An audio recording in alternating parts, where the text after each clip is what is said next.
إن الحمد لله نحمده ونستعينه ونستغفره ونعوذ بالله من شرور أنفسنا وسيئات أعمالنا من يهده الله فلا مضل له ومن يضلل فلا هادي له وأشهد أن لا إله إلا الله وحده لا شريك له وأشهد أن محمدا عبده ورسوله يا أيها الذين آمنوا اتقوا الله حق تقاته ولا تموتن إلا وأنتم مسلمون يا أيها الناس اتقوا ربكم الذي خلقكم من نفس واحدة وخلق منها زوجها وبث منهما رجالا كثيرا ونساء واتقوا الله الذي تساءلون به والأرحام إن الله كان عليكم رقيبا يا أيها الذين آمنوا اتقوا الله وقولوا قولا سديدا يصلح لكم أعمالكم ويغفر لكم ذنوبكم ومن يطع الله ورسوله فقد فاز فوزا عظيما أما بعد فإن أصدق الحديث كتاب الله وخير الهدي هدي محمد صلى الله عليه وسلم وشر الأمور محدثاتها وكل محدثة بدعة وكل بدعة ضلالة وكل ضلالة في النار أما بعد.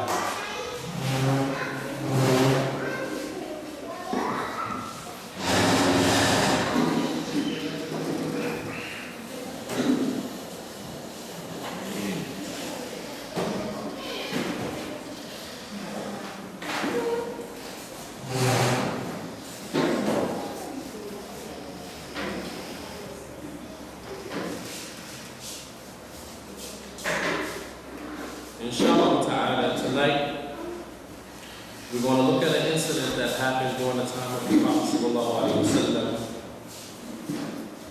that should act as a standard for us in how we go about correcting the faults and mistakes of others, namely those in our own household. Allah subhanahu wa ta'ala said about the Prophet sallallahu alaihi wasallam, وَإِنَّكَ لَعَلَى خُلُقٍ عَظِيمٍ وَإِنَّكَ لَعَلَى خُلُقٍ عَظِيمٍ. Indeed, you are on an exalted standard of character. You are indeed on an exalted standard of character. This is Allah subhanahu wa ta'ala praising the character and behavior of the Prophet sallallahu alaihi wasallam. This ayah is not to be taken as something very simple or something light. This is Allah subhanahu wa ta'ala praising the character of the Prophet sallallahu alaihi wasallam. Indeed, you are on an exalted standard, exemplary standard of character, praising the character of the Prophet sallallahu alaihi wasallam. And Allah subhanahu wa ta'ala says in another ayah in the Quran, لَقَدْ كَانَ لَكُمْ فِي رَسُولِ اللَّهِ أُسْوَةٌ حَسَنَةٌ. Indeed, you have in the Messenger of Allah an exemplary example, a beautiful example, a standard mode or character that should be followed. And notice that Allah subhanahu wa ta'ala, He left it general. You are on an exalted standard of character. And in the other ayah He said, indeed you have in the Messenger of Allah a beautiful example, a role model in every aspect of the religion. Some are they take what is convenient for them to practice as it relates to the character of the Prophet sallallahu alaihi wasallam. However, what is expected from us as Muslims is that we take the whole of the character of the Prophet sallallahu alaihi wasallam and implement it in our lives. Today, inshallah ta'ala, we're going to look at a characteristic as many of the problems that exist in our homes, in our households, many of the problems that exist in our communities, many of the problems that exist between the brothers and the sisters in the community. A lot of it has to do with how we go about correcting someone. Mistakes are inevitable.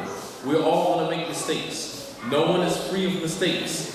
Today it's me that's made the mistake, tomorrow is you. Today it's me, tomorrow is you. Today is you, tomorrow is me.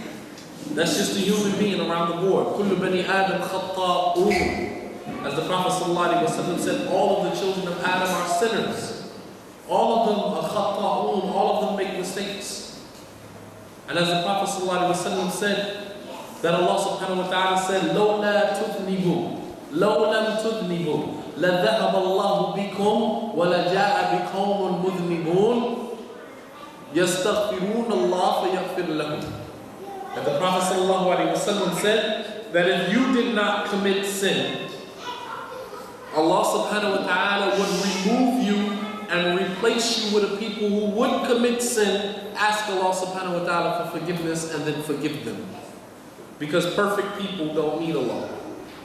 Perfect people don't need Allah subhanahu wa ta'ala. Individuals who are too holy to sin, they're not in need of Allah subhanahu wa ta'ala. Because in many of our communities, we have a lot of I holier than thou type of attitude go around amongst the brothers and sisters. And although it may not be expressed or demonstrated verbally, it's demonstrated in our actions and how we deal with one another. I'm always advising the brother, as if to say, like, you don't make mistakes. I'm tired of advising the sister. You get questions, sometimes questions come up, how many times should you advise a brother before you are boycotted? Yes, subhanAllah. If Allah subhanahu wa ta'ala took that same approach with us, how many times is Allah going to forgive us before He just condemns us to the hellfire? Allah subhanahu wa ta'ala is Ghafur Rahim. He is all forgiving, most merciful. So inshallah ta'ala, in this incident, we're going to see how the methodology is. We use this term very loosely, the minhaj of the Prophet sallallahu alaihi wasallam. Today we're going to look at the minhaj. And this is why we titled the talk, The Methodology of the Prophet ﷺ in Correcting Mistakes. The minhaj of the Prophet ﷺ in correcting mistakes. And if we translated that into Arabic, it would translate al-minhaj al-nabawi fi islah al-khata. The prophetic methodology in correcting mistakes. And there have been books that have been written on this. However, what I did was took one incident from the seerah of the Prophet ﷺ just to give us a vivid example of how the Prophet ﷺ would go about correcting the mistakes of someone who made a mistake. On the authority of Abu Hurairah radiallahu ta'ala, the hadith was collected in Sahih al-Bukhari and Muslim. In Sahih al-Bukhari, in the chapter of fasting, the chapter of siyam, the chapter of fasting. On the authority of Abu Hurairah radiallahu ta'ala, قال كنا مع النبي صلى الله عليه وسلم إذ جاءه رجل فقال يا رسول الله إني قد هلكت فقال النبي صلى الله عليه وسلم وما أهلكك فقال إني قد وقعت على امرأتي في نهار رمضان. Abu Hurairah radiallahu ta'ala, he said that we were sitting with the Messenger of Allah sallallahu alayhi wa sallam, and I want the brothers and sisters to envision this, and I constantly say this every time I mention a hadith, because sometimes we tend to look at the hadith of the Prophet sallallahu alayhi wa sallam as just some narration or some incident that happened during the time of the Prophet sallallahu alayhi wa sallam, as if it has no significance in our lives. The problem with many when it comes to the Sunnah of the Prophet ﷺ is that we don't know how to take the hadith and make it relevant to our lives today.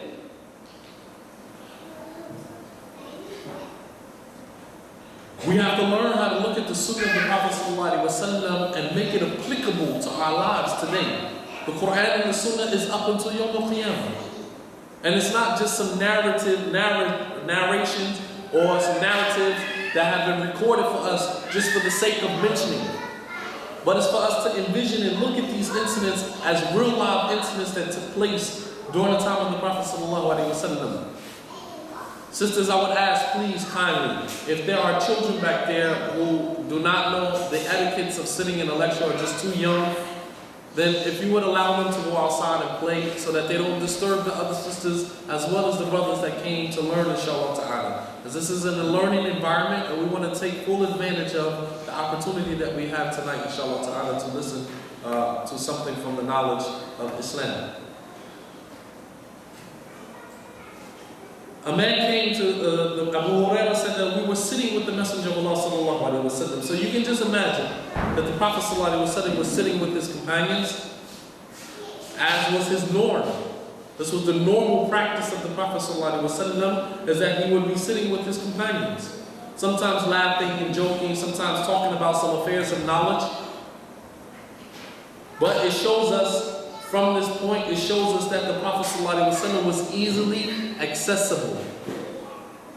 That he wasn't like you find some imams and some sheikhs today who consider themselves so high and mighty and holy that you can't even get to them. You have some imams in America that have bodyguards. What does an imam need with a bodyguard? Unless you done violated somebody and you're in fear of your life. However, the Prophet ﷺ, he didn't have bodyguards. He walked freely in the streets. Abu Bakr as-Siddiq, he didn't have bodyguards. He walked freely in the streets. And they were easily accessible.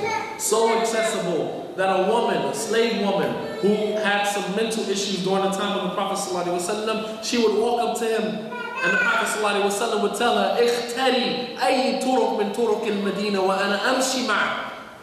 Choose any street from the paths in Medina and I'll walk with you and you can tell me your problems. This is how accessible he was. The slave woman who walked up to the Prophet ﷺ and said to him that indeed I've been afflicted with epileptic seizures.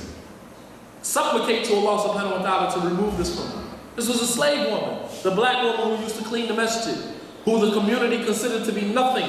However, the Prophet ﷺ considered her to be one of the women in paradise walking on the face of the earth. So much so that when she died, the Prophet ﷺ became angry and said, "Why didn't you inform me of her death?" Walked over to her grave and made salatul janazah over her himself, sallallahu alaihi wasallam, while she was considered to be no one in the community. However, but to Allah subhanahu wa ta'ala and His Messenger, she was from the women of paradise. Easily accessible. As the Prophet ﷺ said that the best of the believers is al-hayyin al-layyin qareebun ila an-nas. Those who are easygoing and gentle and lenient with the people and are close to the people. Easily accessible. One of the contemporaries of Imam Malik used to blame Imam Malik because he used to sit in the gatherings of the people. And he used to act like a normal individual.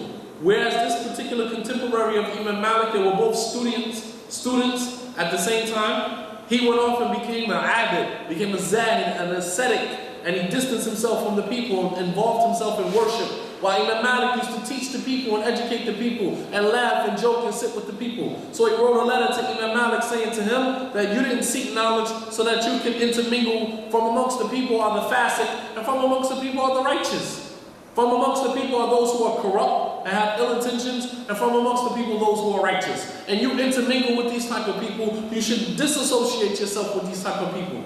Imam Malik rahimahullah ta'ala, he sent a letter back to this individual and said to him, وَمِنَ النَّاسِ مَنْ فَتَحَ اللَّهُ لَهُ بَابُ الْجِهَادِ وَمِنَ النَّاسِ مَنْ فَتَحَ اللَّهُ لَهُ بَابُ الصَّدَقَةِ وَمِنَ النَّاسِ مَنْ فَتَحَ اللَّهُ لَهُ بَابُ الْعِلْمِ وَأَنَا مِمَّنْ فَتَحَ اللَّهُ لِي بَابُ الْعِلْمِ وَأَنَا رَضِيتُ بِمَا فَتَحَ اللَّهُ لِي وَمَا أَظُنُّ مَا أَنَا فِيهِ دُونَ مَا أَنْتَ فِيهِ نَحْنُ فِي الْأَجْرِ سَوَى.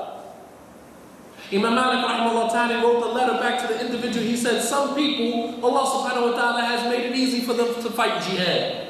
And for some people, Allah subhanahu wa ta'ala has made it easy for them to give sadaqah. And for some people, Allah subhanahu wa ta'ala has made it easy for them to seek knowledge and teach people. And I'm from amongst those who Allah has made it easy for me to seek knowledge and teach people. And I don't think that my reward is any less than your reward. Both of us will have the same reward. Showing you that what you do has no bearing on what I do. You disassociate yourself from the people, and I intermingle with the people. And I don't think that your reward is any greater than mine. This was the imams. Whereas today, you have imams that you have to, wait until their office hours to come see them. Imams that have security guards around them that you can't even touch them. You can't even speak to them. You can't walk up to them and say, Brother Imam, I have a question. And this was the way of the Prophet sallallahu alaihi wasallam. So Abu Hurairah radiallahu ta'ala, he said that we were sitting with the Messenger of Allah sallallahu alaihi wasallam when a man came running, and you could see signs of anxiety all over his face, signs of grief and anxiety all over his face. And he came to the Messenger of Allah sallallahu alaihi wasallam and said, Ya Rasulullah, inni kad halakt. O Messenger of Allah, I'm ruined, I'm destroyed. Showing you that no matter what the sin was he committed, it bothered him to that extent that he said this statement about himself, that I'm destroyed, I'm condemned, I'm ruined. And this shows you how sin should affect the believer. Now when you commit a sin, it should bother you to that extent. And many of us, our hearts are so diseased and our hearts are dead. We commit a sin and it means absolutely nothing to us. We commit a sin and we do as the Prophet ﷺ described the munafiqun. He said the difference between the believer when he commits a sin and the hypocrite when he commits a sin is that the believer sees his sin as a ton of bricks getting ready to fall on his head. Whereas the hypocrite, he sees his sins as a fly in front of his face that he waves to it like this, hakada wa hakada. Meaning it means nothing to him. So what? I looked at a woman, so what? I talked to the woman and I ain't got no business talking to her, so what? There are some Muslims who sell drugs. So what? I go to Jumu'ah and I'll repent. So what? It means absolutely nothing to you. But signs of grief and anxiety could be seen all over his face. So just imagine they're sitting around with the Prophet ﷺ. Here comes this man, and he says, "Oh Messenger of Allah, I'm destroyed, I'm ruined." The Prophet ﷺ said to him in a very sarcastic way, وَمَا أَهْلَكَكَ? And what is that serious that has ruined you? What is it that is that serious that has destroyed you? Showing you that in Islam, there is no sin that is that serious that Allah subhanahu wa ta'ala won't forgive. Allah subhanahu wa ta'ala says in the Quran, إِنَّ اللَّهَ لَا يَغْفِرُ أَن يُشْرَكَ بِهِ وَيَغْفِرُ مَا دُونَ ذَلِكَ لِمَن يَشَاءُ. Allah does not forgive that partners should be associated with Him, but He forgives any sin less than shirk from whatever He wills. There's no sin that Allah subhanahu wa ta'ala will not forgive. So there's no need for a person to feel when he commits a sin that he is condemned. There's no need to feel like that. Rather, that is from the waswas, that is from the whisper of the shaitan. To make you feel when you commit a sin that you have committed something so major that you cannot go back. That's one issue, is that you commit a sin and the shaitan whispers to you and makes you feel like you've committed the most major sin. Allah subhanahu wa ta'ala forgives shirk, so as long as you don't die on it. Many of us were committing shirk prior to Islam, and we accepted Islam and we were forgiven for the shirk that we committed. Allah subhanahu wa ta'ala will forgive shirk. The only time He doesn't forgive shirk is when you die upon it. However, it is the shaitan that comes to you and makes you believe that the sin you committed is so major, Allah will never forgive you for it. So that's the shaitan in one ear. And then you have some of the brothers and sisters, unfortunately, in many of our communities, who's in the other ear, making you feel like the sin that you committed is the most major sin that an individual can commit, and you're condemned to the hellfire, and you will never come out.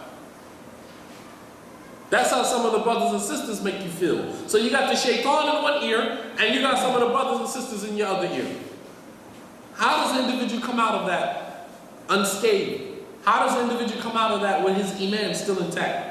You got to fight off the whispers of the shaitan, then you got to fight off the brothers and sisters in the community who condemn you to the hellfire because of a sin that you committed, which could possibly be the same sin that you committed, however, you just did it behind closed doors. Unfortunately, my sin became exposed to everybody. So that just gave everybody propaganda and, something to talk about. However, you might be committing the same sin, just you never got caught. You never got exposed. And this is why the Prophet ﷺ in the hadith in Sahih Bukhari, where there were one of the companions his name was Abdullah, and they gave him the nickname of Himam. He used to drink. He used to drink before the prohibition of drinking. He used to drink, and the Prophet ﷺ, as well as the companions, they used to whip him with their sandals, or they would discipline him for coming in front of the Prophet ﷺ in that manner.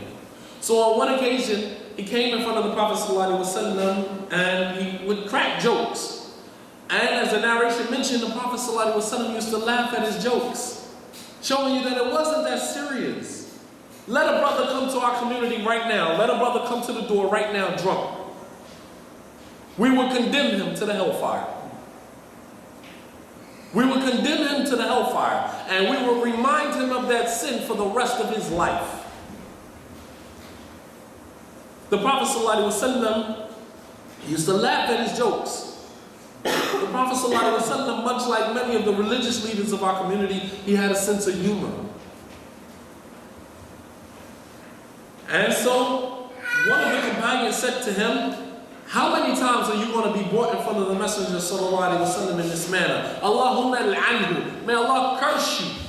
The Prophet ﷺ said, La tal'anhu. Don't curse him. Correcting the individual on what he said. And in another narration he said, which is the point of reference here, La tu'inu shaytan ala akhikum. Do not assist the shaytan against your brother. So for the brothers and sisters who are in the habit of condemning people because of the sins that they commit, you are only assisting the shaitan against your brother and your sister in Islam. Thus becoming like the shaitan. Thus becoming just like the shaitan. Because you don't intend well for the individual. You don't want the individual to get better. You want to see the individual fall on his face and make a fool out of himself. And then go back behind closed doors and talk about him. Yeah, I knew the brother wasn't Salafi anyway. Or I knew he wasn't this anyway. I knew there was something about the brother. MashaAllah ta'ala. And you'll find the same people who take that very harsh and strict and rigid approach. Later on in their lives, they'll be tested with the same thing. Wallah al-Azim, I bear witness. I've seen it with my own eyes. The same individuals who are so hard and rigid on everybody else, later on, your time will come. And that's a promise that the Prophet ﷺ gave when he made dua, when he said, Allahumma man shadda ala ummati fashaddid alayhi. Oh Allah, whoever is harsh with my ummah, then be harsh with him. Brothers and sisters, beware of this. And another narration which is collected in the Jami of Imam Tirmidhi, and the hadith is graded as Hasan, where the Prophet ﷺ said, La tudhiru shamatata li akhik. أو يغفره الله ويبتليك. Do not show pleasure at the downfall of your brother. At least Allah forgives him and tests you with it. At least Allah forgives him and tests you with the same thing that he was tested with. Brothers and sisters, this is something that's very serious. The extent of your Salafiyya is not determined by how harsh you are with people. It's determined by your level of ibadah, your level of worship, and your closeness to Allah subhanahu wa ta'ala. Has absolutely nothing to do with the fact that you can admonish this one and advise this one and give nasiha to that one. That doesn't increase you in your Salafiyya in the eyesight of Allah subhanahu wa ta'ala. Maybe in front of the brothers who, is part of your immediate circle. But to Allah subhanahu wa ta'ala, it means absolutely nothing. What is going to bring you closer to Allah subhanahu wa ta'ala is your worship of Allah subhanahu wa ta'ala and your desire to see the slaves of Allah subhanahu wa ta'ala excel. That was the case of the Prophet ﷺ, as we're going to see in this incident. The Prophet ﷺ said to him sarcastically, وَمَا أَهْلَكَكَ? What is it that is that serious that has destroyed you? So he said, إِنِّي قَدْ وَقَعْتُ عَلَى امْرَأَتِي فِي نَهَارِ رَمَضَانِ. That indeed I had sexual relations with my wife during the day in the month of Ramadan. It's a major sin. A major sin. To have sexual relations, to intentionally have sexual relations with your wife during the day in the month of Ramadan. And he said during the day because to have sexual relations with your wife during the night of Ramadan, of course, is permissible. So immediately the Prophet ﷺ asked him, can you free a slave? As that's the expiation of their sin. Can you free a slave? The man said no.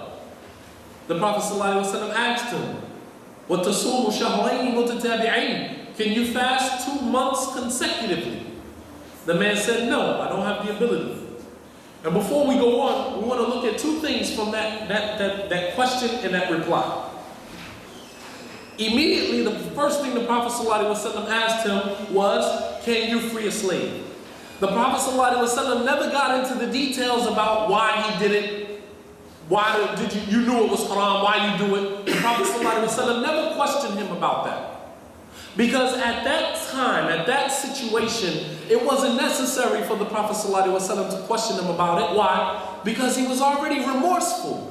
He already came and he showed that he was remorseful, that he was regretful about what he did. And when a person shows that they are remorseful for the sin that they committed, it's not necessary for you to pry into any further, because he's already affected by it. And you would have some modesty and shyness as to probe and go further and to ask him, well, why did you do it? You know it was haram. A'udhu billah. The Prophet ﷺ didn't say any of that. Just picture someone coming to us, just to show you how far we are from following the minhaj of the Prophet ﷺ when it comes to stuff like this. Just picture yourself. Are you in the masjid and a brother comes to you and says, listen, Ahi, I did something terribly wrong. First thing that will come out of our mouths will be what? Brother, I don't want to hear it. That's between you and Allah. I don't want to hear about it. Now, however, that statement is incorrect. For you to say to him, brother, I don't want to hear about it. Keep your sins between you and Allah. That statement is incorrect. Why? Because he may have committed a sin that requires a certain type of tawbah. And maybe he needs to mention the sin to you for you to direct him how to rectify his situation. Just as the individual came and told the Prophet ﷺ what sin he committed, the Prophet ﷺ didn't say to him, that's between you and Allah, I don't want to hear about it. The Prophet ﷺ gave him an ear. Why? Because it's possible the sin that he committed, he may need to be explained to him how to make tawbah. Certain sins have certain types of tawbah, certain types of atonement that needs to be made for the sin. And it's possible maybe he didn't know how to proceed. So he needed to mention the sin to you so that you can direct him on how to rectify the situation. And the scholars mention about this hadith, that this hadith is a proof to show the permissibility is harder them to expose the sin that you committed so that you can get knowledge about how to rectify your situation. Knowledge about how to rectify your situation. The Prophet ﷺ never probed into why he did it, never had any feelings towards him because he did it. Immediately the Prophet ﷺ started giving him ways on how to rectify the situation without probing into why he did it or having any animosity towards him or looking at him as being any less of a Muslim because he committed a sin. Immediately the Prophet ﷺ started giving him ways in which he could rectify his situation. So the Prophet ﷺ asked him, can you free a slave? And he said, no. The Prophet ﷺ asked him, can you fast 2 consecutive months? And he said, no. And here again, the Prophet ﷺ, what is extracted from this is to take the Muslim's word based upon what is apparent. If a man tells you, no, I can't fast 2 consecutive months, regardless of how young he looks, regardless of how healthy he looks, the Prophet ﷺ never probed into why. He never asked him, you're young, you healthy, you have the ability to have sexual relations with your wife, you can't fast 60 days. He never probed into that. The man said he couldn't do it, and the Prophet ﷺ accepted his statement. And this shows us the importance of accepting the statement of your brother, regardless of what excuse he gives you, we accept it. Give me any excuse and I'll accept it. Imam Shadeed Muhammad ibn Idris al-Shafi'i, he was in the hospital or on his deathbed, and one of his students came to visit him. And his student said to him, may Allah increase you. Imam Shafi'i said, if Allah increased me, I would die. When you want to increase me in my sickness, if He increased me, I'm going to die. So his student said to him, that's not what I meant. I meant, may Allah increase you in good health. So Imam Shafi'i, rahimahullah ta'ala, he said, I know what you meant. He said, even if you would have insulted me blatantly in my face, I would have made an excuse for you.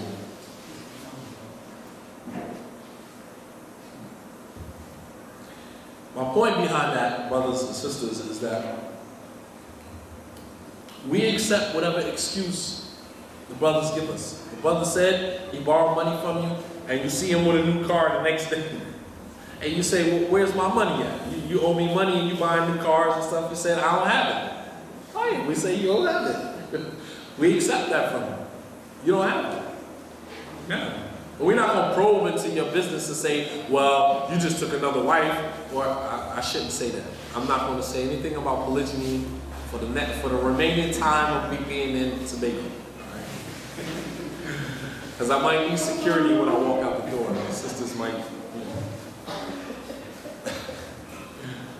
Alright, you might see a brother with a new car. He borrowed money from you last week. And he says to you, you say to him, I noticed you got a new car, but you still owe me some money. And he says, I don't have it right now. It's not for you to pry into it and say, well, you driving new cars and things, can I get what you owe me? You don't know how he got the new car. That might not even be his car. It might be his mother's car. It might be his wife's car. You don't know what his situation is. But for you to probe into a situation is something that is not recommended Islamically. The Prophet ﷺ didn't probe into his affair, didn't ask him, well, why can't you fast 2 months consecutively? You're young, you're healthy, why, He didn't probe into that. He accepted whatever excuse he gave him. So then the Prophet ﷺ asked him, well, can you feed 60 poor people? And so the man, he said, is there any household in the city of Medina that is poorer than me? Meaning, my house is in more need of sadaqah than anybody. So if I was going to give sadaqah to anybody, I would give sadaqah to my own family. So the Prophet ﷺ told him, Ijlis, sit down and relax. The Prophet ﷺ was hoping that maybe some revelation would come to him, or something would come to him to help him get himself out of the situation that he was in. And I'm saying, as a leader of a community, the Prophet ﷺ took time out of his life to help this individual rectify his situation. Whereas with many of us, we're too busy, we got wife, kids, go ask the imam or whatever the case may be, try to throw it off on somebody else because we don't have time to help an individual rectify his situation or help a sister rectify her situation. The Prophet ﷺ told the individual to sit down. And during that time, a basket of dates came to the Prophet ﷺ. The Prophet ﷺ took the basket of dates and gave the whole basket to the individual. Didn't take anything from it. Still here trying to help this individual rectify his situation. Took the basket of dates and gave it to the man and told him to take the basket of dates and go give it away sadaqah. The man said to the Prophet ﷺ, وَالَّذِي نَفْسِي بِيَدِي مَا مِنْ بَيْتٍ بَيْنَ لَابَتَيْهَا أَفْقَرْ مِنْ بَيْتٍ. He said, O Messenger of Allah, I swear by the one in whose hands my soul is in. There is not a household between the two edges of Medina that is poor and more in need of these days than my own household. The Prophet ﷺ, he laughed until his molar teeth became exposed. He laughed, that means that his mouth was wide open because the molar teeth are the teeth that are in the back. So that means that his mouth had to be open to an extent where you could see the teeth that were in the back of his mouth, meaning he was laughing. He found that statement to be humorous. Why? Because here it is, the Prophet ﷺ looked at him when he first approached him. He was filled with anxiety and grief, and it seemed like he would be willing to do anything to get himself out of the situation. And every alternative the Prophet ﷺ gave him, he had an excuse for why he couldn't do it. So the Prophet ﷺ at the end of the road gave him the last alternative, which was to take the basket of dates, which you didn't pay for. It was a gift that was given to me. I gave it to you to help you get you out of the situation. And I told you to give it away sadaqah. And then you still had an excuse why you couldn't give it away sadaqah because your family is more in need of it than anyone. So the Prophet ﷺ, he found some humor in that. And he laughed. Many of us, when you look at ourselves, would we have found humor in a situation like that?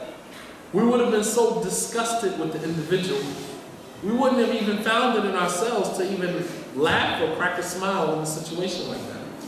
But the Prophet ﷺ, he laughed in situations or smiled in situations that many of us would have probably never smiled in. When the Prophet ﷺ boycotted his wives for 29 days, when Umar entered upon him, Umar said to the Prophet ﷺ, O Messenger of Allah, I went to my daughter Hafsa and I said to her, do not allow your co-wife Aisha to deceive you, for indeed she is more beautiful than you, and the Prophet ﷺ loves her more than you. The Prophet ﷺ started laughing.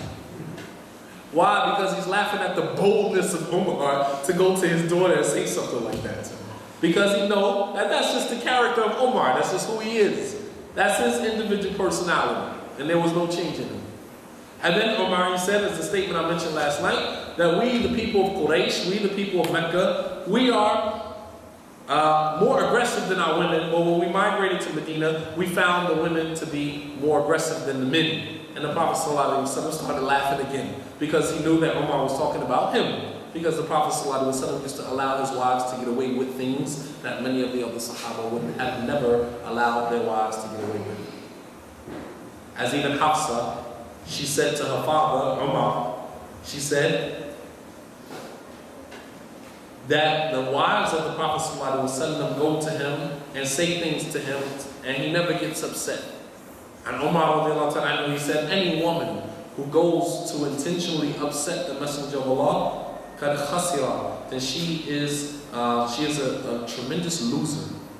To do something like that, to intentionally go and speak to the Messenger of Allah in that manner, then she is kad khaba wa khasira. She is a loser, and she has, destroyed herself. Showing you that the Prophet ﷺ used to allow his wives to get away with things that normal men would not have allowed their wives to get away with. But the Prophet ﷺ, he still found humor in the statement of Umar. Even at a time when his wives had upset him. As you find the kuffar, when their wives upset them, they don't find humor in anything. They break up everything in the house, they go to the bar, get drunk, and pass out somewhere. And there's no humor in it. Some of the Muslim men do the same thing. When your wife angers you, you probably punch her in the face. There's no humor in it. The Muslims don't hit their wives. Wallahi, the Muslims hit their wives. Some brothers hit their wives. Alright? But there's no humor. Nobody finds humor in the fact that your wife upsets you. But the Prophet ﷺ, he still found some humor in it. And he was the Messenger of Allah ﷺ. We can learn a lot from the Prophet ﷺ and his interactions with his companions, as well as his interactions with his wives. So the man the Prophet ﷺ told him to take the dates and go feed your family. Take the dates and go feed your family. And the scholars, they deduct from this the fact that if a man is not able to perform the expiation for the sin of ruining his fast, then he is not required, even if later on he gets the ability, he is not required to make up for that later on. As the Prophet ﷺ never told him when he gave him the dates, when you have the ability to fast 60 days, you need to fast that 60 days. He never left it as a debt on him. That was the situation. He took the dates and he went and he fed his family, and that ended the situation. Another issue to understand from this is that, as the Prophet ﷺ said in a hadith, an-nadm tawbah, that remorse is tawbah. Remorse is tawbah. That the fact that the individual came and grief and anxiety could be seen on his face, you could sense from him a level of remorse and repentance, that he was sorry for the sin that he committed. And not like he came, just like arrogantly, like, yeah, I did it. So what? Similar to the man who killed 99 people. When he came and he asked about the most knowledgeable person in the land, he came repentant. He came remorseful. He was sorry for the sin that he committed. And as the Prophet ﷺ said, an-nadm tawbah, that remorse is tawbah. And as the scholars mentioned, the three conditions for sincere tawbah, three conditions for sincere repentance, is one, that you should stop committing the sin. Number two, you should feel remorse for the sin. If a person does not feel remorseful for the sin that he committed, then you haven't made tawbah. You haven't made tawbah. And you have brothers, for example, in the prison system. Brothers who are incarcerated in the prison system, who's still talking about behind the prison walls that I'm going home to sell more drugs. How have you made tawbah? How have you repented and rectified your situation when you have all intentions on going back home and selling more drugs, doing the same thing you was doing that got you in here the first time? You have shown no remorse for the sin that you committed. And the funny thing about it is that you'll stand in front of the judge with your head lowered, humiliated, humble, your honor, and all of the other things that come out of your mouth, and you'll show the judge that you're remorseful for the sin that you committed so you can get a lesser term. But in front of Allah subhanahu wa ta'ala, you don't show any remorse. Any remorse for the sin that you committed. You'll show remorse in front of the judge so they can give you a lesser sentence. But when you get behind closed doors, you're bragging about the sin that you committed. Similar to the way that people accept Islam today, and they're bragging about who they was in Jahiliyyah and what they had. Wallahi, you should be making tawbah for that. All of the lives that you have destroyed, people's lives that you have destroyed, you were selling drugs to people's mothers, selling drugs to people's fathers and children, turning people's children into fatherless children because you're selling drugs to their father, turning people's children into motherless children because you're selling drugs to their mother, turning them into zombies. And then you bragging about how much money you was getting in Jahiliyyah, or who you was in Jahiliyyah, or how many people you killed in Jahiliyyah. You should be making tawbah to Allah subhanahu wa ta'ala. Similarly with the sisters, bragging about how many clubs you went to, or how many boyfriends you had, or how many this and this. Wallah, you should be embarrassed. You should be ashamed to even mention that. That should be something that you take to the grave with you. And that you still behind closed doors every time you go into sujood. You spend most of your time making tawbah to Allah subhanahu wa ta'ala for the countless lives you have destroyed. And I may not be directing what I'm saying to you brothers and sisters sitting in front of me. But I'm looking at the bigger picture as this lecture, inshallah ta'ala, will reach the ears of the brothers and sisters in America and other places. And inshallah ta'ala, they can more so relate to exactly what I'm talking about. I'm saying because I used to work in the prison system, as well as I was an inmate at one particular time myself. And you hear the statements of some brothers about the things that they did and bragging and boasting about some of the Umar radiallahu ta'ala, as I mentioned in the narration before, he said the Jahiliyyah things I did, I used to cry. I still cry about them today. He said I had my daughter in one hand, she was playing with my beard, and I had a shovel in the other hand getting ready to dig her grave and bury her in it. And every time I think about it, it makes me cry. This is Umar after he accepted Islam, still crying about some of the stuff that he did in Jahiliyyah. While we brag and boast about the stuff that we did, wa'iyadu billah.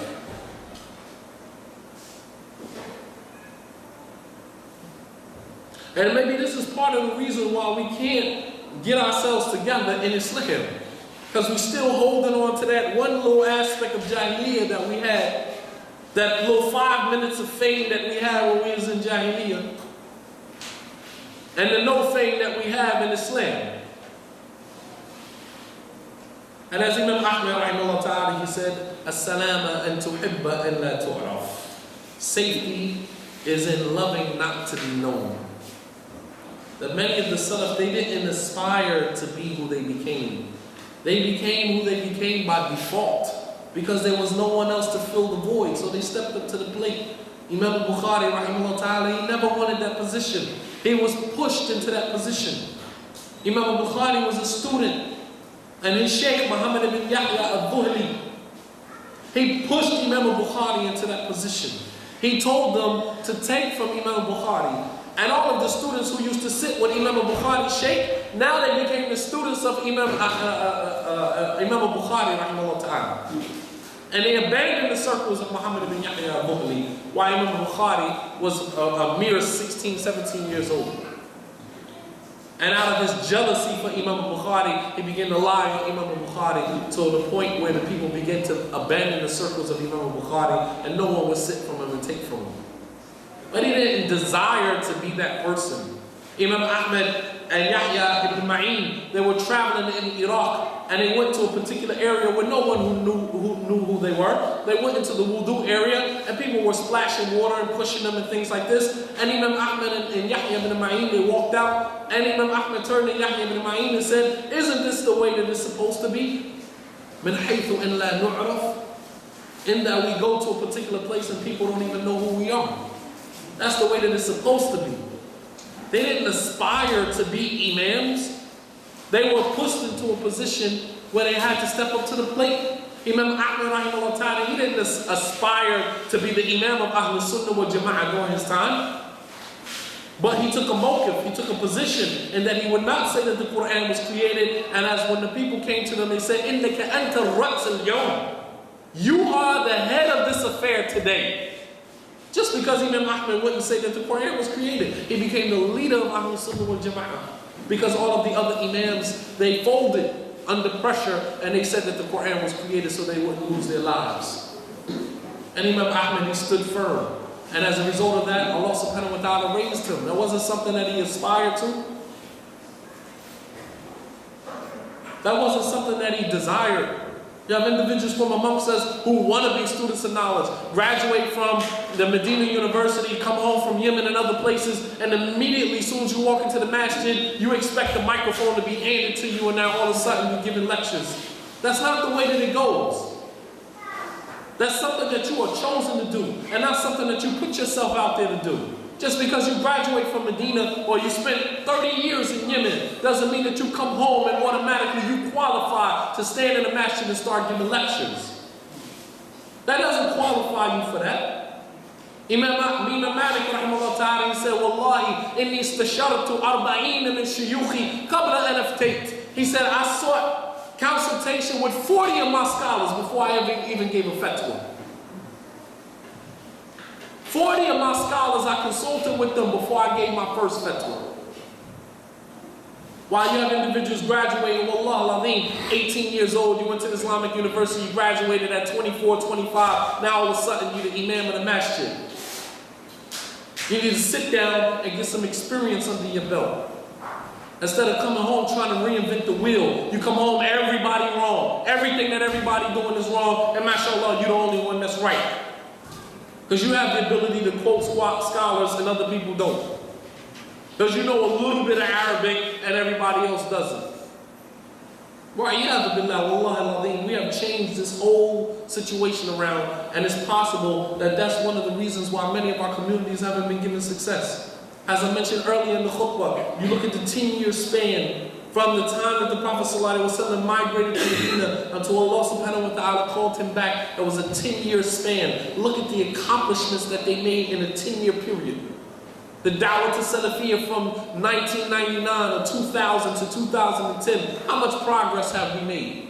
So many people have been put off the da'wah. So many masajids have been closed. So many people have been chased away from the da'wah. So many people have left Islam. Wallahi. So many people have left Islam. People have been put off the da'wah because of some wave that came through that everybody was riding. And then when the wave passed through, what about all of the people that was put off the da'wah in the process? What are we to do with them? This, in a 10-year span, how much progress have we made? Where are the masajids? Where's the Islamic institutions? Where are the younger people who we are sending away to go and learn Islam and come back and be an asset to the community instead of a liability? This is something for us to ponder and reflect on. And the next time we use that term, I'm on the minhaj of the salaf, wallah al-azim, we should look at the minhaj of the salaf first and foremost, and then do evaluation before we make that statement. Do an evaluation on yourself before you make that statement. As Abdullah ibn Mas'ud in Indian, he said, إن كنت لا بد فاقتدوا بالميت فإن الحي لا يأمن عنه البلاء. He said, if you have to imitate or emulate anybody, then imitate those who are dead, because those who are alive are not safe from fitna. And what he meant by those who are dead was the Sahaba. Imitate those who are dead, because those who are alive are not safe from fitna. And what I mean by that is for us to start evaluating our deeds based upon what we read from these narrations, and don't evaluate yourself by what you see me doing. Don't evaluate yourself by what you see the other brother sitting next to you doing. Because compared to him and compared to me, you're going to look at yourself as being a jabal. You look like a mountain compared to me. But compare yourself to the Sunnah.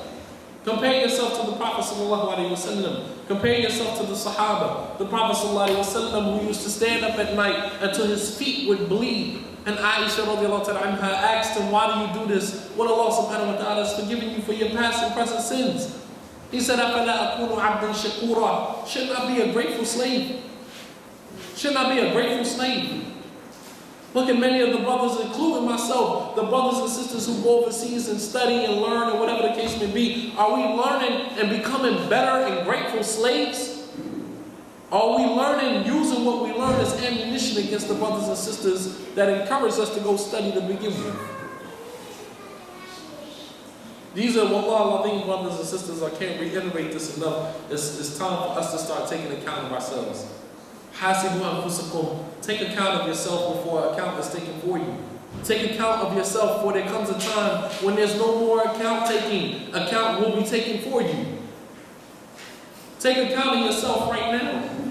And it doesn't mean that now we got to go and start, we have these unrealistic ideas about making our communities better. You make your community better by starting with yourself. Starting with your household, your wife, and your children. That's how we start to make the community better. The community is not going to better when, some of the younger brothers, they listen to a lecture and they get all souped up and, mashallah, and they're ready to go out and just start making changes immediately. Change is not done like that. Change is a process, not an event. Change is something that happens over a period of time and not something that's going to happen by the snap of a finger. As Allah subhanahu wa ta'ala created the heavens and the earth in 6 days, not because He needed 6 days to create the heavens and the earth. Allah subhanahu wa ta'ala could have created the heavens and the earth and everything in it and that which is greater than it with one kalima, kun fayakun. But He created the heavens and the earth in 6 days to teach creation that major affairs take time. Major affairs take time. And it's not something that's going to happen overnight. However, we start by working on ourselves. We start by every individual looking at himself and trying to figure out, how can I make myself better? How can I make my deeds consistent with the deeds of the Prophet ﷺ and his companions?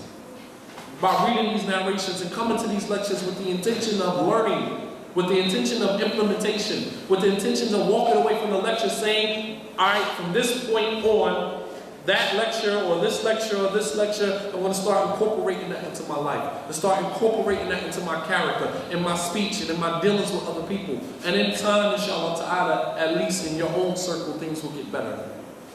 And that's the only thing that you're responsible for. As Musa told Allah subhanahu wa ta'ala, إِنِّي لَا أَمْلِكُ إِلَّا نَفْسِي وَأَخِي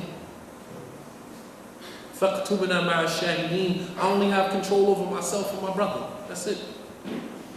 And write us from amongst the witnesses.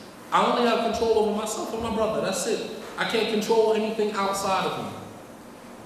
And Allah subhanahu wa ta'ala knows best. This is what I wanted to present. وصلى الله على نبينا محمد وعلى آله وصحبه وسلم تسليما كثيرا وسبحانك ربك رب العزة عما يصفون وسلام على المرسلين والحمد لله رب العالمين.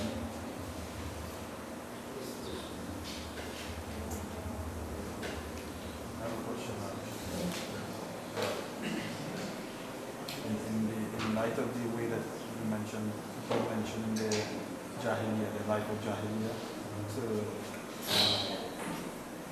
to glorify it, how do you look at the perspective of those who come and then talk to us about their life for us to benefit from it? Now, the brother asked in reference to mentioning some of our past experiences from Jahiliyyah, from the pre-Islamic era that many of us have lived.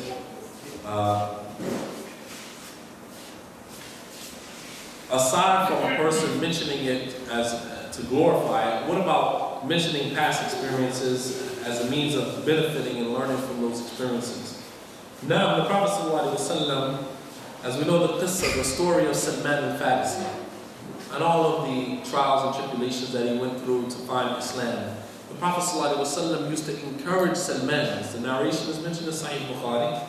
The Prophet ﷺ used to encourage Salman to tell his story to the companions as a means of benefiting from those experiences and to increase them in their gratitude. To show you that, look at all of the struggles that this man went through in his life to benefit from them. As well as many of the other Sahaba who would narrate to us their stories and the things that they went through in their pre-Islamic era. As it was mentioned about Fudayl ibn Iyad, who was from the ulama of the Salaf, from the Atba' Tabi'een, Fudayl ibn Iyad, rahimahullah ta'ala, who was not always a practicing Muslim. That was mentioned, Imam al-Dhahabi, rahimahullah ta'ala, mentions the story of Fudayl ibn Iyad when he embraced Islam. And Fudayl, he said that I was on my way climbing over a wall to go commit zina with a woman, and I heard the Muslims reciting the Quran. He said, and I heard the ayah where Allah subhanahu wa ta'ala says, أَلَمْ يَأْنِ لِلَّذِينَ آمَنُوا أَن تَخْشَعَ قُلُوبُهُمْ لِذِكْرِ اللَّهِ وَمَا نَزَلَ مِنَ الْحَقِّ. Hasn't the time come for the hearts of the believers to tremble at what was revealed from the haqq? He said, and when I heard that ayah, he said, Bala, yes, it's time. He said, here it is, I'm getting ready to climb over this wall to go commit zina with this woman, and the Muslims are worshiping Allah subhanahu wa ta'ala. And he abandoned that, and he became from the ulama of the Sunnah. Now, those narrations and those stories are there for us to benefit from those experiences. As some of the Salaf used to say, as-sa'id man wu'ida li ghayrihi, that the successful person is the one who benefits from other people's experiences or other people's mistakes. Now, so if it's mentioned for the purpose of people drawing benefit from those experiences, then fala bas. But as Sheikh Abdul Razak had mentioned, as I had mentioned to him before, as our brother Muta Bill, may Allah subhanahu wa ta'ala preserve him, had asked me before to ask the Sheikh about him going around and mentioning to the brothers and sisters about his experiences in Jahiliyyah.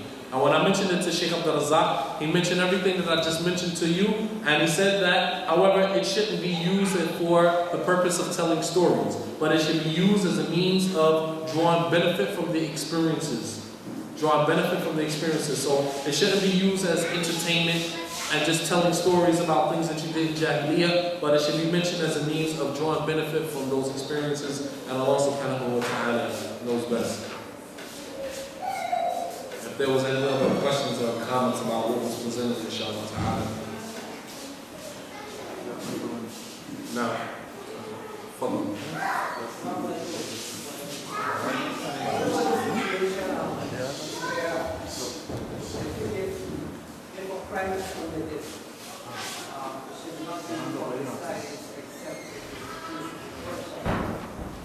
If it's in the case of what? Oppression.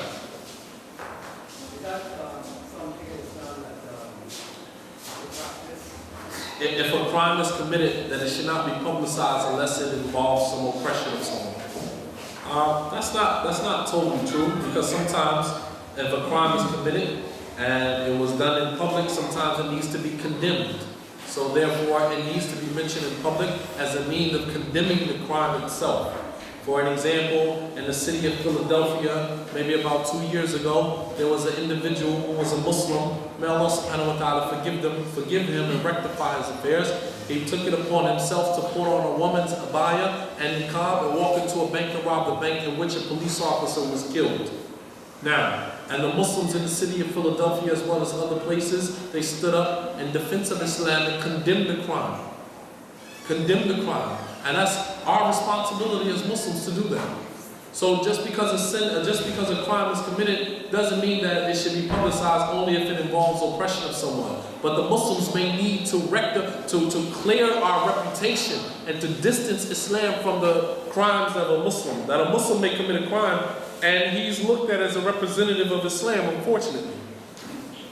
So as Muslims, we have to sometimes stand up and publicize the crime and condemn it in public so as to show the non-Muslims that Islam is free from the crime of that Muslim. So it doesn't necessarily, and it depends on circumstances and situations. It's not as black and white as everyone would make it seem. However, it depends on situations and circumstances. If a Muslim is guilty of a rape, Alright? That's not something that we just want to tuck under the rug like that. That's something that needs to be condemned by the Muslim community in that particular area so as to show the non-Muslims that in Islam we don't condone those type of actions. Alright? But I mean, as it relates to the Muslim community, if someone commits a sin or something like that in the Muslim community, then no, it should not be publicized. It should not be publicized unless there's a maslahah. You have to weigh the maslahah or the mafsadah. You have to weigh the benefit and the harm. If the harm outweighs the benefit, then it would be better to just leave it. For example, if one of our young daughters, may Allah subhanahu wa ta'ala protect our sisters and our daughters and our mothers, alright, if one of our daughters just happened to get pregnant by a non-Muslim in the community, now, it is not for the imam to get on the minbar and condemn the sister having the baby out in public in front of the whole community, because it could have a negative reaction. The negative reaction is that it could chase the woman away from Islam. It could chase the woman away from the community. But the harm and the good needs to be weighed out before the decision is made. And of course, the scholars should be consulted in any way. The scholars should be consulted, or the people of knowledge, the students of knowledge, or whatever the case may be in your community, whoever is available or whoever you have access to, they should be consulted before a decision is made that is going to affect the community as a whole. That's going to affect the community as a whole, and Allah subhanahu wa ta'ala knows this. If there is a masjid that is upon bid'ah, is it upon us to try and call them away from it, and in which way should we do this? If there's a masjid that is on bid'ah, should we take it upon ourselves to do what? Is it upon us to try and call them away from it, and in which way should we do this? Is it upon us to call them away from it, and which way should we do this?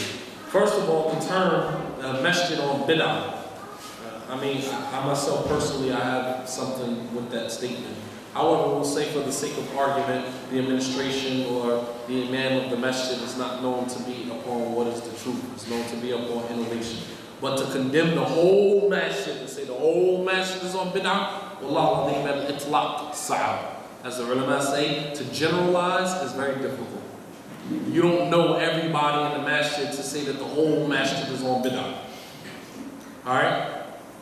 You can identify individuals by saying either the administration or the imam, but to say the whole masjid is on bid'ah, as I lived in a particular area and the imam and the administration was not upon the haqq, and I used to attend the masjid only because it was the closest masjid to my house. So that means if we used your terminology that the whole masjid was on bid'ah, then I would be included in that also. You don't know who's in the masjid praying, but for the sake of argument, I will say, when you say that, should we call them away from that, and how should we do it? When you say we, who are you referring to? Because everybody doesn't have the ability to call the whole masjid away from bid'ah.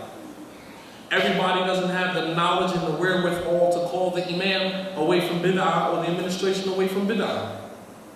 So when you say we, you need to be a little more specific, barakallahu fi, by saying the students of knowledge, if you are referring to students of knowledge, or people of ilm, people of knowledge, people who have sat at the feet of the scholars, and people who have the experience and the wherewithal and the know-how to go and call these individuals away from bid'ah. As it relates to the laymen from amongst the community, they don't have that type of experience. They don't have most of the time that knowledge and the experience that is sufficient enough for them to go and call the people away from bid'ah. Which reminds me of an incident that took place during the time of the Khawarij, when Abdullah ibn Abbas, radiallahu ta'ala, the one whom the Prophet ﷺ said, Habru hadhihi al-ummah, he was the scholar of this ummah. The scholar of this ummah. And as the Prophet ﷺ also called him Tarjuman al-Quran, he was the interpreter of the Quran. So we're not talking about any layman from amongst the Sahaba. We're talking about the scholar of this ummah, Abdullah ibn Abbas, the Tarjuman al-Quran, the interpreter of the Quran. He asked Ali ibn Abi Talib for permission to go and debate with the Khawarij. Now, so Ali ibn Abi Talib, he sent Abdullah ibn Abbas to go debate with them, and he didn't send any laymen from amongst the Sahaba. He chose a particular individual to go and debate with them, and when the result was traumatic, or was magnificent. As he was able to call 20,000 of them back to the haqq, and the remaining, those who remained upon that falsehood, they was killed in some of the battles that took place later on. Now, So he didn't just send anybody, showing you that if a person is going to shoulder the responsibility of calling the people of innovation away from the innovation, then of course it would be first and foremost the people of knowledge, and then it would be the students of knowledge and the du'a, those who have some experience and those who have some information. But we should not refer to the laymen in the community, as they don't have the knowledge, the experience, and the wherewithal to call these people away. And this is most of the time where we, as Salafis, we run into so many problems.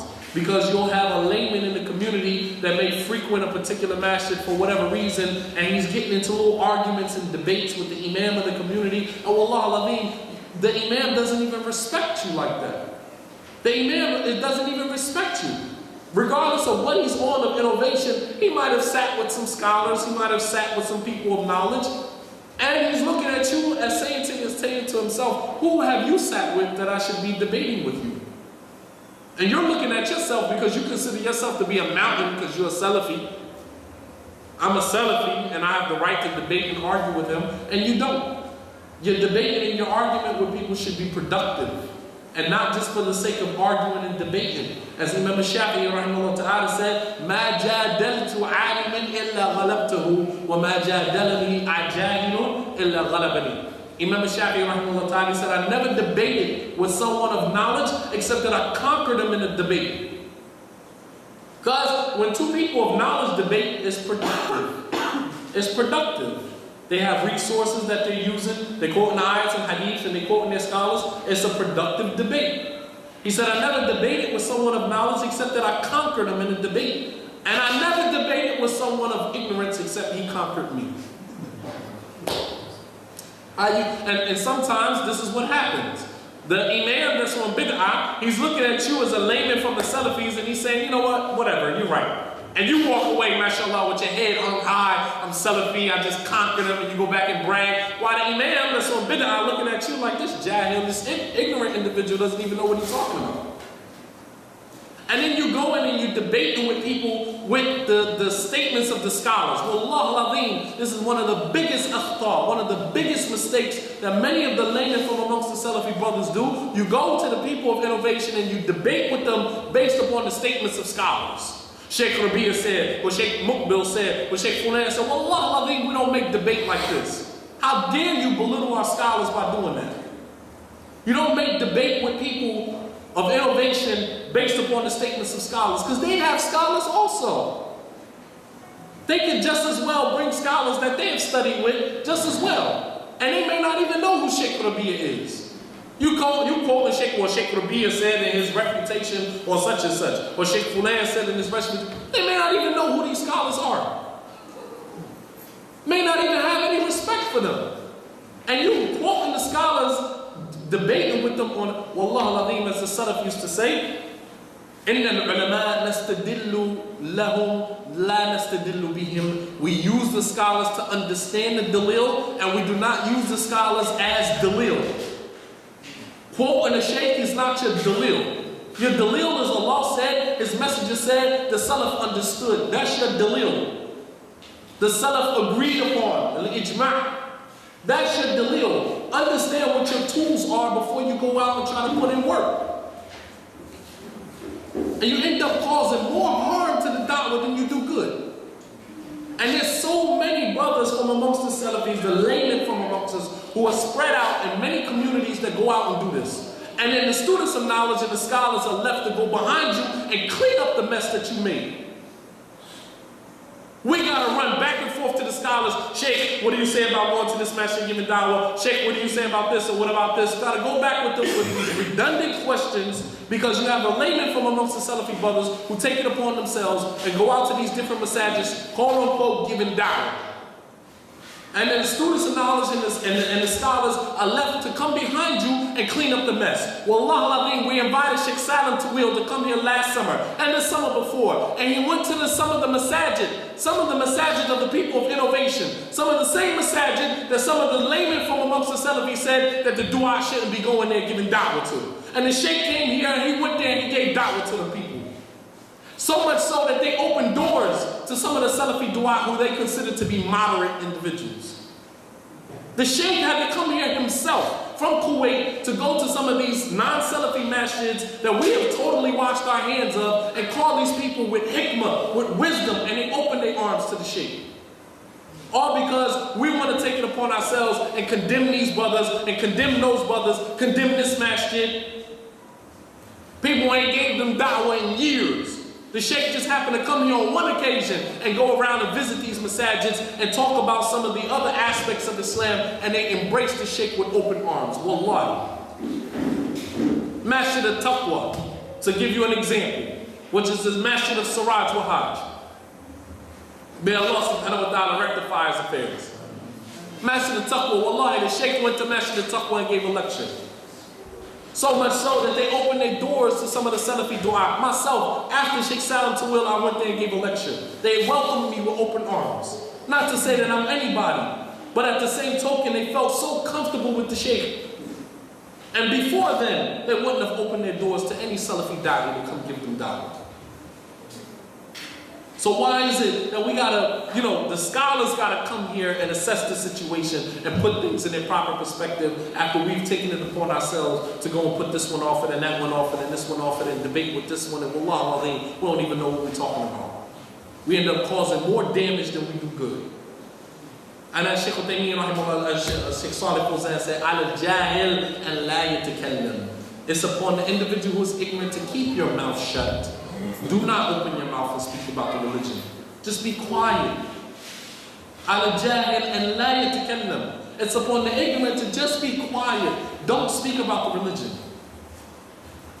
Or if you're going to open your mouth, then talk about those things you have knowledge of. And don't step outside of that realm. Don't step outside of those parameters. Keep parameters around yourself, and that goes for all of us. Don't open your mouth. There's certain affairs that I have absolutely no knowledge about. And if you would ask me, I would tell you immediately, I don't know. If you was to ask me about zakat, I would tell you, I don't know. That was one of my worst subjects in the university. That doesn't mean that I'm ignorant of it, but I don't feel comfortable enough talking about it on a public forum because I'm not thabit, I'm not firm in it like that. And I will tell you straight up, I'm not going to talk about it because I don't know. And some people just don't know how to do that. They don't know how to say, wallahi, I don't know. And saying I don't know is half a knowledge. Nisf al-ilm. And as Ali bin Abi Talib said, and nas thalatha. People are three types. الذي يدري ويدري أنه يدري. The one who knows and knows that he knows. وهذا عالم الرباني. And that is the scholar. والذي يدري ولا يدري أنه يدري. وهذا طالب العلم على طريقة النجاح. The one who knows but doesn't really know that he knows. And that is the student of knowledge who is on the path to success. والذي لا يدري ولا يدري أنه لا يدري وهذا جاهل قح. The one who is ignorant and doesn't even know that he's ignorant. The one who doesn't know and doesn't even know he doesn't know. And this is a complete ignoramus. Jahil quh is a complete ignoramus. And then the third, it was actually four types, and the fourth one is alladhi la yadri wa yadri annahu la yadri. And that's the last one, is the one who doesn't know and he knows that he doesn't know. And he knows that he doesn't know. فَاخْتَارْ لِنَفْسِكَ مَا شِئْتَ. Choose for yourself which category you fit in. As Ibn Qayyim rahimahullah ta'ala mentioned in one of his passages, فَاخْتَارْ لِنَفْسِكَ مَا شِئْتَ. Choose for yourself which category you feel as though you fit in. And play your part. And that goes for every single one of us. And I'm talking to myself first and foremost. I don't want to come off and make it seem like, I'm knowledgeable and you're not. And I'm talking to myself first and foremost. I'm talking to myself first and foremost. And if you feel as though what I'm saying is applicable to you, then alhamdulillah, you take it and you apply it. And if it doesn't apply to you, then it goes in one ear out the other. Well, my shit happened. Was it? Just one more. Okay. That's almost time for this. This one from you, sir. Can you give advice on how to deal with stepchildren who are not Muslim and have their boyfriends or girlfriends visit them? The question came up before, and we really wanted to answer the question in a forum or other than this. We would ask the brothers, inshallah ta'ala, and Masjidullah in Richmond, if they could hold on to that question, inshallah ta'ala, for another time, as we wanted to kind of stick to the questions that were related to the topic. And I know that that question was asked maybe yesterday or the day before, and I really apologize that we couldn't get to the question. But if, inshallah ta'ala, they can hold on to that question, or they can forward the question into the website, www.roller.org. Inshallah ta'ala, then I'll answer the question on a personal note, inshallah ta'ala. Okay. If we must focus on self with regard to our practice in Islam, and that's good, but when should we start to call to the manhaj, especially in an area without a doubt? As I mentioned before, as we're talking about practicing Islam and focusing on self, when do we call those who are not upon the minhaj or those who are not upon the haqq? When do we start to call them to the... As I mentioned just a few minutes ago, it's not when do we start calling them, it's who's calling them. We can start calling them right now if you got the necessary requirements, that's qualifications to do that. And if you're a daddy or if you're a caller or a student of knowledge, then you wouldn't even ask a question like that. It's not about when do we start calling them, it's about who's going to shoulder that responsibility of calling them. Not me and you. The students of knowledge, the people of knowledge, if you don't have those type of individuals in your area, then you can play your part by trying to organize something, a conference or some type of event where the dua are invited to your area, and then they take the opportunity to call those individuals with wisdom, with hikmah, with maw'idatul hasanah, and with good exhortation, as Allah subhanahu wa ta'ala ordered us to. And so it's not about when do we start calling them, it's about who's going to call them. And that's not the responsibility of the layman. That's not your responsibility. The layman, your responsibility is to work on yourself and to facilitate that knowledge to those individuals by inviting people to your community that does have the qualifications and the know-how and the wherewithal to call those people to the haqq. So it's not a matter of when do we start calling them, it's about who is going to call them. And if you consider yourself to be from amongst those people who have the ability to do that, then alhamdulillah, then you start now. But then you have to strategize and organize how you want to do that, how your approach is going to be. And of course, that should be consulting with the people of knowledge and consulting with the students of knowledge before you decide to embark upon that yourself. And Allah subhanahu wa ta'ala knows best. Wa sallallahu ala nabiyyina Muhammad wa ala alihi wa sahbihi wa sallam tasliman kathira. And we would like to thank the brothers and sisters, inshallah ta'ala, for coming out. And we pray that Allah subhanahu wa ta'ala allows you to benefit from what you've heard and allows it to be a proof for us, Yawm al-Qiyamah, and not a proof against